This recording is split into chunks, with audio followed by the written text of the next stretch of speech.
there. Get that. Hey! I have a question for you.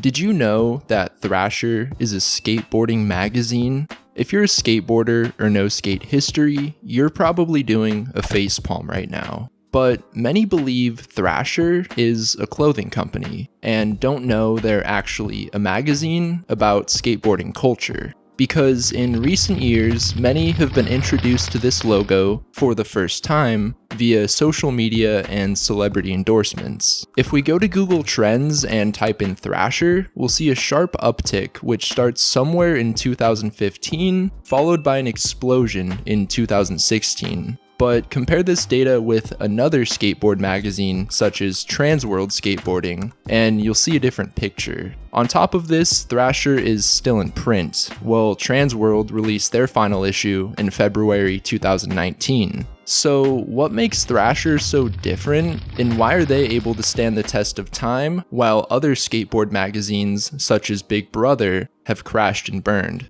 I believe the answer lies somewhere in the fact that this logo has gone through a bit of a transformation. Not in terms of the way it looks, but what it stands for and represents. Because before 2016, this Banco font logo was worn almost exclusively by skateboarders. But fast forward to 2022, and you'll find that the Thrasher emblem has gone from an outsider signifier to almost a fashion statement. I always find it interesting when a highly respected, protected piece of counterculture crosses over to the mainstream and loses all meaning, often resulting in its core audience developing a distaste for something they once loved. And in simplest terms, that's what happened to Thrasher, but it didn't happen overnight. Today, we're going to take a look at the history of Thrasher, why they're hated by some, and whether or not that hate is warranted.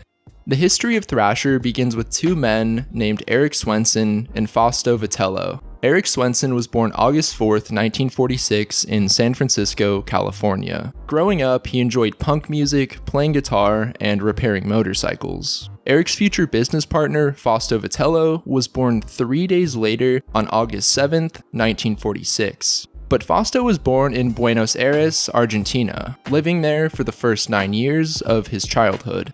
In 1955, his family moved to California because of the Liberating Revolution which was taking place in Argentina. Eric and Fausto met at the US Army Reserve in the 1960s. The two bonded over a shared passion for motorcycles and became great friends over their time in the reserve. After getting out of the army, their first project together was creating and selling skateboard trucks. So they opened a foundry in San Francisco called Aramico Enterprises Incorporated and began producing their first product, which they called the Stroker truck, which was basically a giant piece of metal. But that particular model was a flop and didn't sell. So in 1978, they partnered with Richard Novak and Jay Sherman and co-founded Independent Truck Company. The new products they made under Independent looked more like regular skateboard trucks, but the selling point was they were more durable. As Independent grew as a company, they began looking for new ways to promote their products, but had limited options. Because the biggest skateboarding publication at that time, simply called Skateboarder, changed their name to Action Now, and started covering an array of outdoor activities such as motocross and horseback riding. One of the most important aspects of Thrasher's story is the time period in which they started, because by the early 80s, everyone thought skateboarding was over, just a fad that had run its course and would soon be forgotten. Unfortunately, I wasn't a teenager during this time, so I didn't get to experience all of this directly, but it's been reported that skate parks all over the US were closing, and that kids just weren't all that interested in skating anymore. Only the true hardcore skaters continued on, and as a result, things became very protected in the skate world. A certain gatekeeping mentality around skateboarding began to form. So when Eric and Fausto launched Thrasher, it was at best an insane business decision, but even more insane that it worked. So the two combined their resources to start Thrasher, partly to promote independent trucks and partly to fill the void that Skateboarder magazine left behind. The first issue of Thrasher came out January 1981 and was different than anything else that had come before it. Instead of trying to be as professional as possible and cover topics like skate competitions, Thrasher opted to fill their magazine with the culture surrounding skateboarding, which was the perfect decision since they were speaking directly to the hardcore skaters who lived and breathed the lifestyle/culture. The Thrasher logo was designed by the magazine's first editor-in-chief and former professional skateboarder, Kevin Thrasher. He created it with letter forms he bought at a store in the early 1980s. But the font itself, which he used, was invented by Roger Excafon in the year 1951. It's called Banco and only has uppercase letters. When it comes to how Thrasher got their name, look no further than pro skater Dwayne Peters. It's unclear why exactly they named it after him, but it's known he was a lover of punk rock and did some pretty crazy stuff on his skateboard, so I'd imagine that has something to do with it. The vision and voice of Thrasher came 100% from skaters for skaters, and kids quickly picked up on this. They resonated with Thrasher's overall attitude and loved having one central place where they could see their favorite skateboarders doing stuff like this. In 1993, Jake Phelps was promoted to editor after spending a few years in the shipping department at Thrasher. But even though Jake passed away in 2019 due to unknown causes, his impact on Thrasher magazine is still felt and seen today. Jake coined the phrase "skate or die" and is credited with defining the current look and feel of skate culture today. He's the entire reason Thrasher still exists. But as an editor, Jake was everything but conventional. While most magazine editors would spend time responding to emails, phone calls, and other office work, Jake partook in little of this. He primarily spent his days hanging out with skaters, and was always there when someone volunteered to do a dangerous trick for a magazine cover shoot. Without fail, he'd be there cheering them on. He helped push skaters to a whole new level they didn't even know they could achieve. Jake was a one of a kind, and there will never be another magazine editor like him. A lot of people say Thrasher hasn't been the same since Jake passed, but many also agree that his protege Michael Burnett is doing a great job at filling his shoes. Michael was already handling most of the editing work prior to Jake's passing, so it was a natural fit when he stepped into the editor-in-chief role.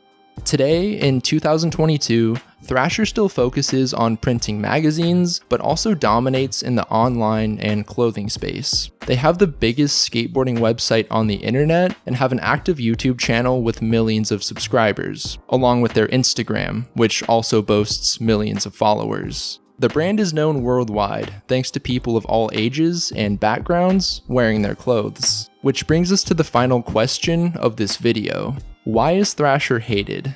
When it comes to Thrasher's relationship with skaters in modern times, there seems to be a bit of a divided opinion. Some believe Thrasher is still the publication of the actual skater and will fervently defend the magazine until death. They respect Thrasher's commitment to keeping things as core as possible while being a big company. But some believe Thrasher is now too big, corporate, and have fallen far from what they once were, and they don't want to be associated with a brand that posers wear. They think it's uncool to wear a brand worn by celebrities like Rihanna, and as a result have taken their support elsewhere. But despite Thrasher's recent explosion in popularity, it's maintained a surprising amount of respect in the skate world. Another reason people hate Thrasher is for their use of satanic imagery and destructive attitude. Their scapegoat logo is a pentagram mixed with a goat and skateboard, which has stirred up controversy over the years. It's been argued that it's just them being edgy and provocative,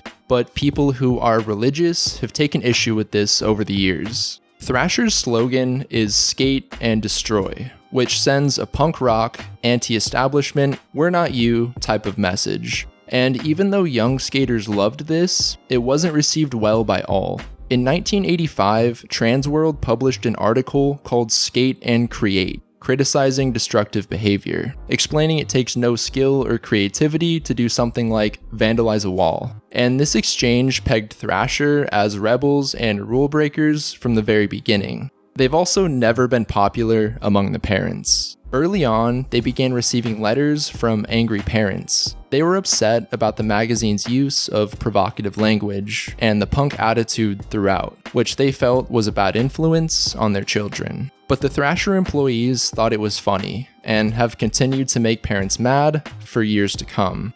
At the end of the day, I think Thrasher is really cool. I think they're real, genuine, and have kept close to their values as they possibly can, while still being a huge corporation. Because for some companies, it's hard to stick to their values as they grow. But all things considered, I think Thrasher has done a great job. I think the reason so many people wear Thrasher these days is because they know. They subconsciously know what it stands for at its core. Freedom, rebellion, creativity, and separate from society. And I think people want a little taste of that without being fully immersed in the skateboarding world. I believe it gives people a sense of uniqueness and identity that a shirt from Target never could.